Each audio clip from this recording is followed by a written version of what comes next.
Yo, assalamualaikum warahmatullahi wabarakatuh. What's up, gengs? Apa kabar? Selamat pagi semuanya. Ya, apabila kalian belum subscribe, kalian bisa subscribe dulu di bawah. Yang tulisan merah itu yang ada di bawah gitu. Kan subscribe itu gratis karena di setiap video yang gua upload itu sangat banget bermanfaat banget buat kalian gitu kan, apalagi di situasi COVID-19 ini gitu kan. Kita juga butuh informasi baru dari manapun gitu kan, terutama di video kali ini yang akan gua bagi kepada kalian dan akan gue share kepada kalian itu tentang judulnya 5 hal yang bisa dilakukan oleh orang tua, terutama ayah, untuk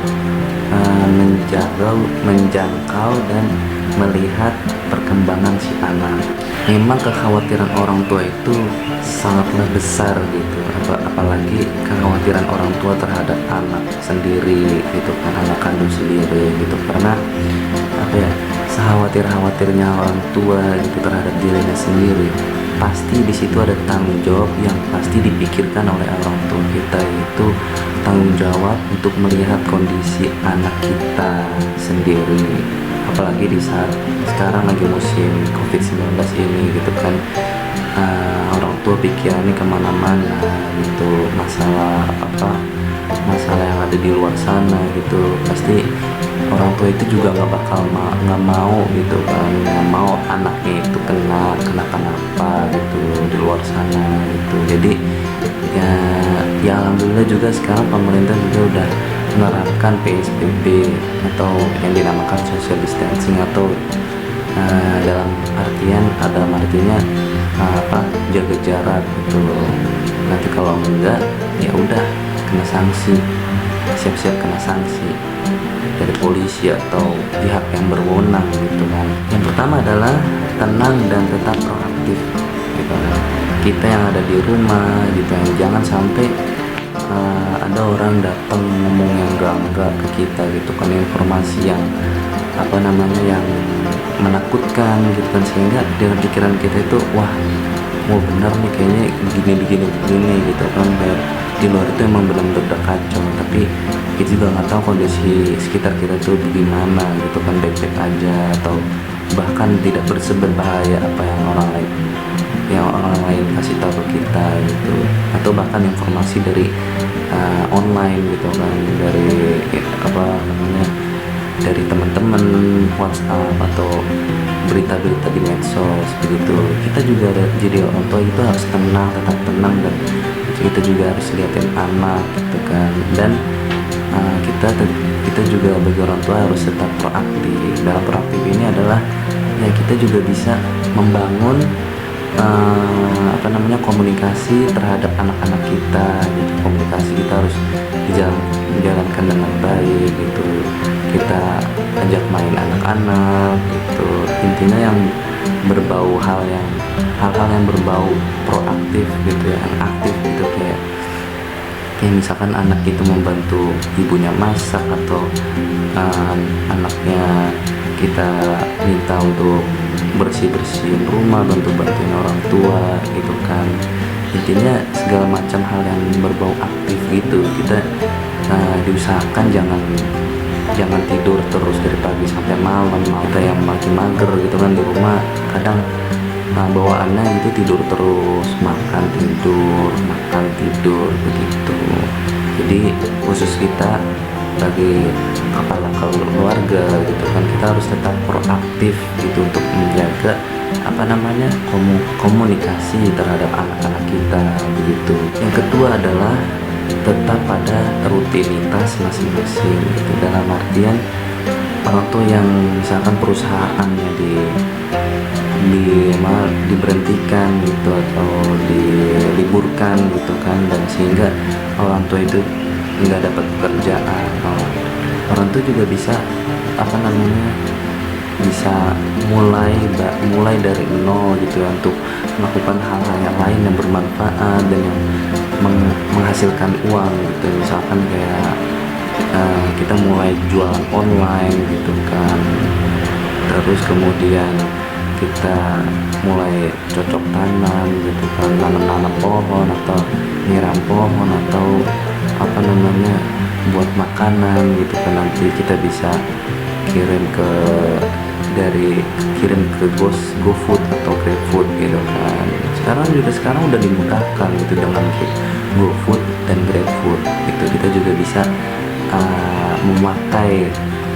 memakai fasilitas itu semua begitu, mumpung semua itu udah hampir seluruhnya itu mempermudah urusan kita, apalagi di saat sekarang kita di rumah aja gitu kan. Dan kalau misalkan orang tua gitu kan yang punya anak yang lagi kuliah atau lagi sekolah online gitu lah istilahnya gitu, kita juga harus rutin untuk melihat kondisi anak kita gitu. Anak kita lagi ngapain gitu kan, lagi main game atau lagi tidur gitu, kita harus perhatiin itu semua gitu.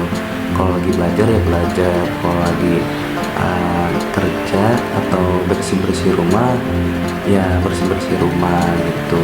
Kalau misalkan perlu istirahat siang ya tidur siang gitu. Pokoknya ya rutinitas yang baik-baik aja gitu yang kita lakukan setiap hari gitu, agar ya agar semua hal itu ya kita lakukan dengan dengan gampang gitu ya, dalam artian kayak ya udahlah, kayak pekerjaan itu udah biasa kita lakukan gitu ya, udah mau nggak mau ya hal itu ya udah biasa gitu yang kita lakukan gitu kan, sampai ya kalau bisa sih sampai bencana penyakit virus corona ini sampai selesai gitu. Nanti juga kalau udah setelah peristiwa ini ya mungkin hal yang kita lakukan rutin itu udah biasa gitu kita lakukan gitu, dan itu ya baik buat kita gitu kan. Dan yang ketiga adalah biarkan anak pada kesedihannya gitu. Yang kita lihat, yang kita rasakan itu anak kita yang memang bosan gitu di rumah terus, bosan di rumah, kemudian ekstrakurikulernya nggak ada, kemudian nggak boleh keluaran, main-main keluar kan, anak juga sering main keluar, main warnet, main PS, atau ya pokoknya nyamperin temennya gitu lah gitu. Dan anak juga murung di rumah, bete di rumah, gak bisa main gitu ya. Udah, bagi orang tua ya biarin aja gitu anak di rumah dalam kesedihannya gitu, daripada anak kita tuh kena penyakit. Nanti dari anak kita nggak tahu anak kita itu kena COVID, anak kita bisa menularkan ke kita orang tua gitu. Dan itu juga hal yang agak berbahaya gitu ya buat orang tua gitu ya, karena ya orang tua ya mau nggak mau ya harus terima itu semua gitu, karena ini adalah kondisi darurat yang kita lalui seperti itu. Dan yang keempat adalah pantau perilaku anak selagi masa karantina ini gitu. Kalau misalkan perilaku anak itu kayak udah ikut-ikutan teman-teman yang ada di luar yang gak baik gitu kan, atau perilaku yang menentang dalam kondisi kekeluargaan inilah gitu kan, kita harus selalu pantau gitu kan, dari pagi sampai malam gitu kan. Dan kalau misalkan ada hal yang ya kurang baik di pikiran kita itu, misalnya kita lihat perilaku anak itu kemudian itu juga nggak baik ya, kita harus tegur anak kita harus tegur, kita harus nasehatin, harus jadi contoh juga buat anak-anak kita gitu kan, karena anak-anak kita itu adalah emas, dan anak-anak kita juga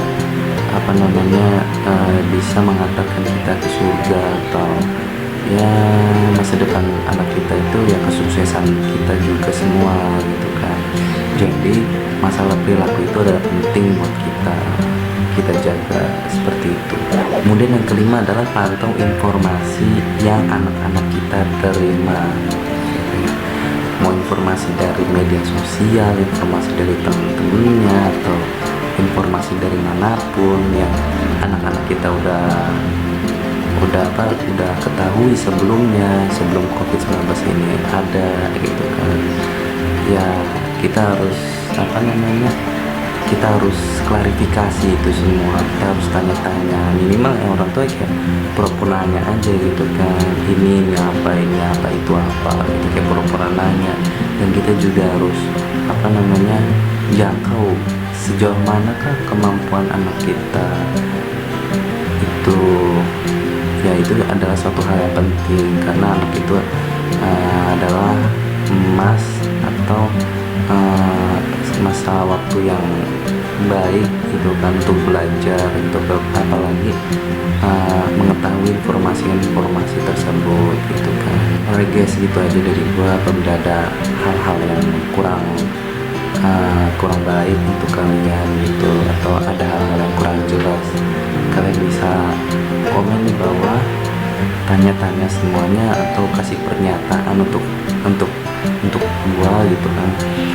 Ya apabila ada hal yang bermanfaat, kalian bisa share, kalian bisa kasih tahu orang-orang gitu. Dan jangan lupa klik tombol subscribe di bawah yang warna merah itu ya guys, karena subscribe itu gratis, dan kalian bisa melihat dan kalian bisa membuat channel ini tuh untuk berkembang lagi gitu kan, biar supaya gue bisa upload setiap hari, gue bisa nge-share ilmu lagi buat kalian gitu ya. Oke gitu aja guys, sampai jumpa di video selanjutnya.